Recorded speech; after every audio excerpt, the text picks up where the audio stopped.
On this edition of Lexington Now, one Lexington Anti-violence grants. This is Water Week and Week 4 of Severe Storms Preparedness.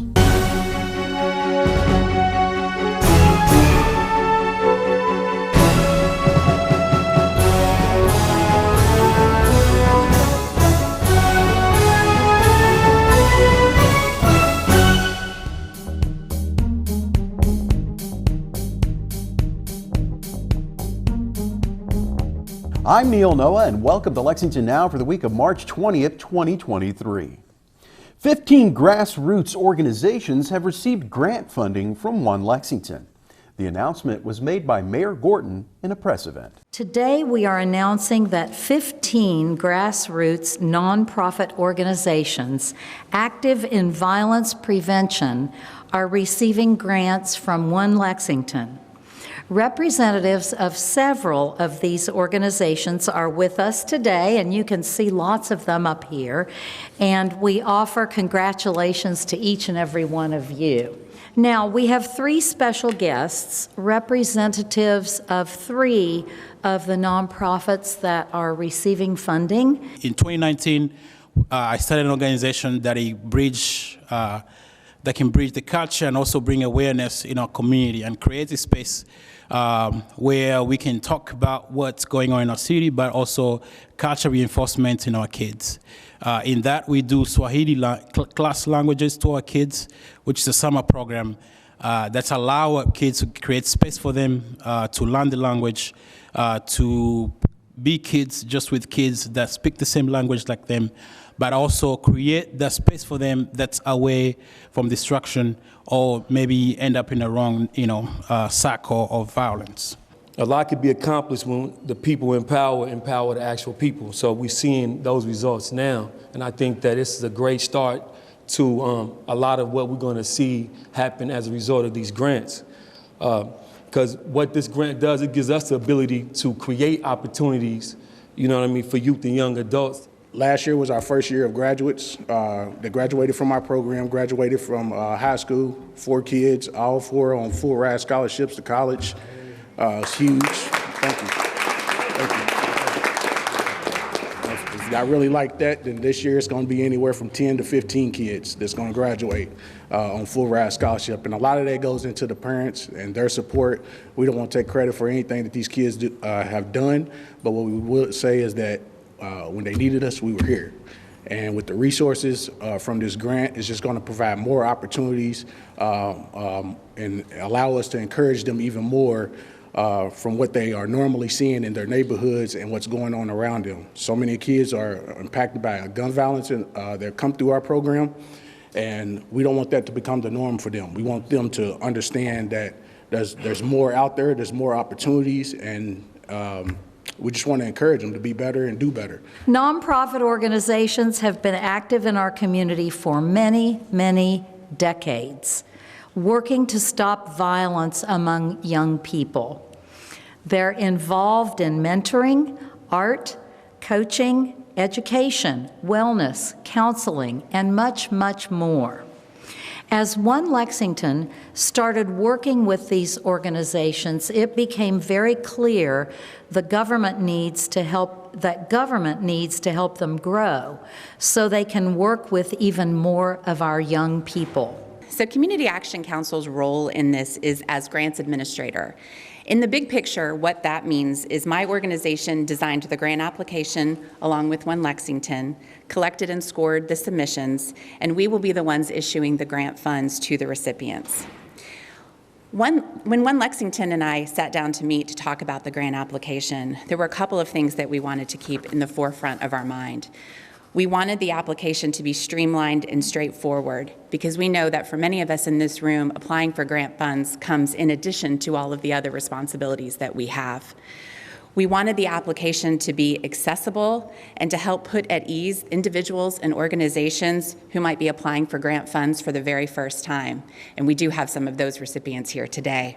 When One Lexington first started, I believe it was under the leadership of Jim Gray and Laura Hatfield, a friend of mine. The mission statement and the vision of One Lexington was to leverage government resources and community partnerships to reduce gun violence in our community, and that is literally what this initiative is doing. It's not reinventing the wheel. It's not government coming in and saying, we're going to do this, we're going to do that. It is taking resources and putting it directly into the hands of the organizations and individuals that are already doing the work. But I think the great thing about this opportunity is it also encourages innovation. How do we bring new ideas to the forefront? How do we bring new nonprofits into the fight to reduce gun violence? And so I think that this is a great, great day. This is Lexington's 4th annual Water Week, a week filled with fun and educational family-friendly activities surrounding our watersheds. Chrissy Balding joined us again to talk about the event. This is the 4th annual Water Week. It's a collaboration between the city, UK, and Kentucky American Water. It runs March 18th through 25th, and we have 20 different events happening throughout the week. It's really to celebrate the importance of water in our lives and what we can do to protect it. So in Fayette County, there are 9 different watersheds, which is an area of land where the water all drains to the same place. We're trying to educate folks about ways that they can get involved, even in their local neighborhood. For example, picking up litter. That litter is going to end up in the creek, which is going to end up in our water. There are really all kinds of events. A few of them are self-guided, so you can go out on your own time and, as your schedule allows, look for geocaches or paint a storm drain. You can do the town branch water walk. And then there are organized events happening at a particular time. We have several different litter cleanups happening around Veterans Park. A couple happening near UK in the Farm Road area, the Reforest 5K. There's plogging, which is picking up litter plus jogging, if you're not familiar with the term. A Sunset Creek Walk at Raven Run, that's happening on Saturday the 18th. There's also a bilingual guided hike at McConnell Springs that will be offered in both English and Spanish. And then we have a few Zoom webinars about how to apply for stormwater incentive grants. We've worked with a steering committee of our friends at UK and Kentucky American Water, as well as the local watershed groups like Friends of Wolf Run and Hickman Creek Conservancy. We just had a submission form and we opened it up to really any group that has something to do with water, whether it's protecting it or enjoying it. We've had really good participation. It tends to be a very family-friendly event, and if folks are looking for something to do with kids, they want to get out of the house and learn a little bit about the environment, it's a great way for a hands-on learning experience. Let's go to lexingtonky.gov/waterweek and you'll find a list of events. We'll continue to tell you about the dangers of severe storms when we come back.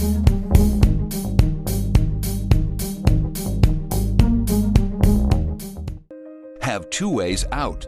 When fire strikes, deadly smoke can fill your home within minutes. That's why the USFA wants you to plan and practice home fire drills.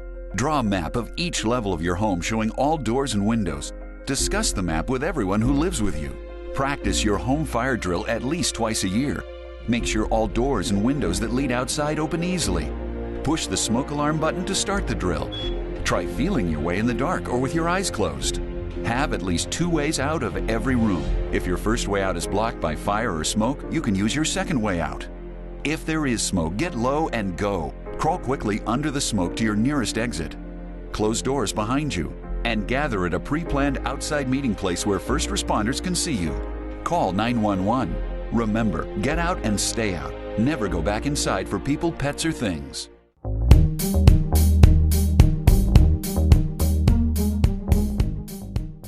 Welcome back to Lexington Now. March is Severe Storms Preparedness Month, and we continue with Week 4 from Emergency Management. It's week 4 now for our Severe Storms Preparedness Month, and what we want people to be aware of is that they need to have an emergency plan. Know what they're going to do in case there's severe weather. That includes identifying the place in your home or apartment where you can go to be safe. Ideally, the quickest way is a basement. If you don't have a basement, you want to identify an interior room. That could be a bathroom or even under a stairway. You want to put as many walls in between yourself and the outside. You want to make sure you have a battery-operated radio with you so you can tune in and find out the latest information. And make sure your plan includes having a working NOAA weather radio that's programmed to the local station right here in town. It can give you up-to-date weather information and forecasts. Even on those blue sunny days, it's a good idea to know what the weather is going to be like. It's also important to have an emergency kit, and every emergency kit is different. If you have a family, you need to make sure that you've got food, water, medicine, a first aid kit, and everything you need to be self-sufficient for at least 3 days. Some snacks, some books for the kids, change of clothes perhaps. All the things that you would need should you have to go without power. If you have to just stay hunkered down and be self-sufficient for that period of time. If you're single, you can probably pack everything you need in a backpack. Cell phones are important, and it's important to have a backup battery for a cell phone, a flashlight, and other essentials. Make a written list of phone numbers in case that cell phone goes out and you have to make a phone call from someplace else. If you have all the numbers in your phone, you need a reference point. So make sure you write down those important numbers. That's all part of what goes into emergency kit and emergency planning. You can get a lot more information about flooding, tornadoes, thunderstorms, lightning, and serious hazards here in Lexington by going to the website, BeReadyLexington.com. Follow us on Facebook and Twitter. We try to have all the latest information right there so you know what to expect before it happens. This week, the Carnegie Center is celebrating this year's inductees into the Kentucky Writers Hall of Fame. Erica Cook shares with us about these writers. My name is Erica Cook, and I'm the Marketing and Communications Director at the Carnegie Center. March 23rd at 7 p.m. at the Kentucky Theater is our Kentucky Writers Hall of Fame induction ceremony, which will feature living writers Marsha Norman, Richard Taylor, and Susan Laurie Parks. And our deceased writers being inducted will be Madison Quine and Blanche Taylor Dickinson.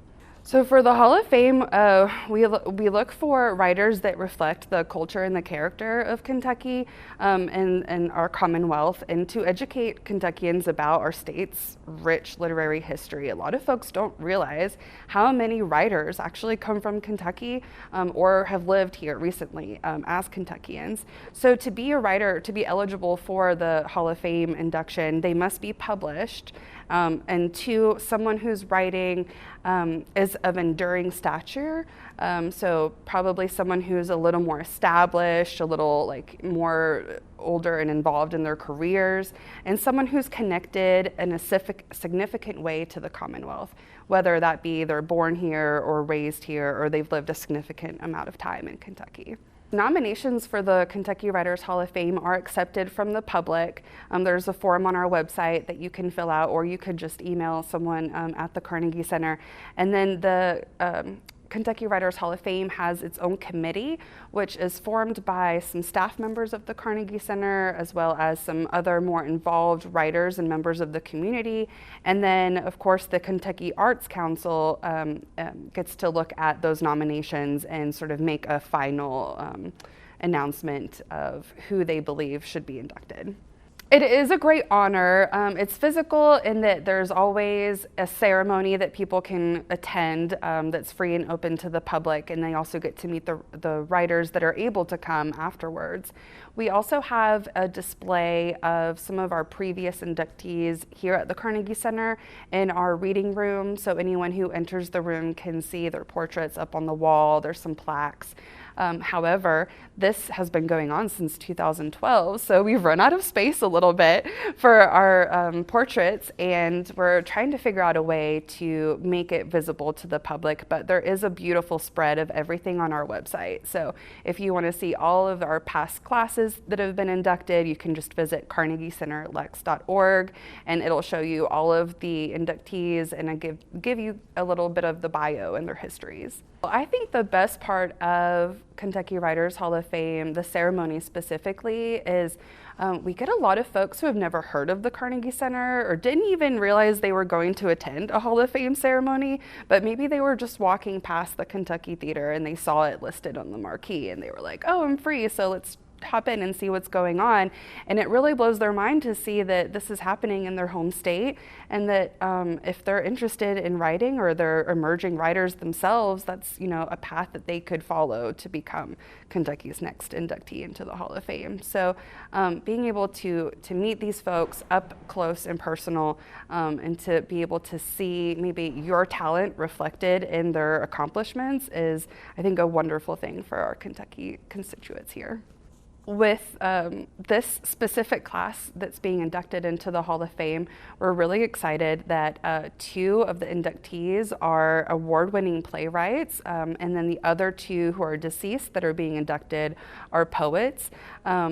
Susan Lori Parks is the first African American to win a Pulitzer Prize for drama, and she is very, very busy, so she won't be able to attend in person, but she is sending us a video to put up at the ceremony for everyone to watch. Marcia Norman from Louisville is also a Pulitzer Prize winner and has won Tony Awards and other major awards, and she will be there in person. People will get to meet her, so we're really excited about that. And Richard Taylor, who lives in Frankfort, was Kentucky's state poet laureate from 1999 to 2001, and he will also be there and have some words to share with the public. And then our deceased writers, Blanche Taylor Dickinson, was a poet and a short story journalist whose poetry was published in a number of magazines and newspapers, and she is known as being one of the Black poets of the Harlem Renaissance. We don't know much about her now because it was, you know, a century ago, so it was really difficult to find pictures and portraits of her, but we're really excited to be able to, you know, honor all of her contributions to the literary world in the Harlem Renaissance and incorporate her into the Hall of Fame. And Madison Kawine was nicknamed Keats of Kentucky. So he was up there with John Keats and has been compared to poets like Percy Shelley.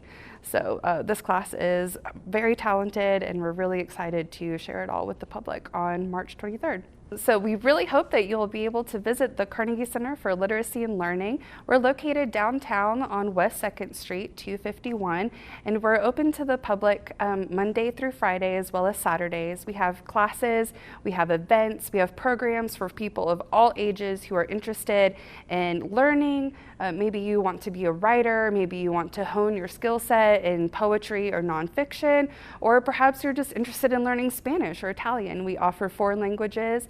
We have a tutoring program for kids ages K through 12, as well as a bunch of other amazing, engaging programs that are low cost or free to the public. So we hope that you can make it down here, and please follow us on social media or visit our website at carnegiecenterlex.org. There's a lot going on at City Hall this week in the run-up to Council's spring recess, and we're covering a lot of it here on Lex TV. You can also catch the gavel-to-gavel action on our website. And remember, for the most accurate and up-to-date information on all city business, check out our website at lexingtonky.gov. Here's this week's meeting rundown.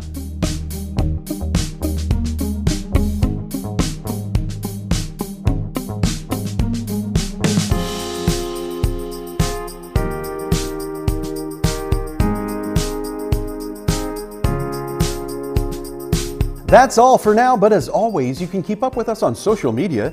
Check out the latest traffic updates on Twitter at LexRex, or catch our live traffic cams on lexingtonky.gov. For all of us at Lex TV, I'm Neil Noah, and that's it for now.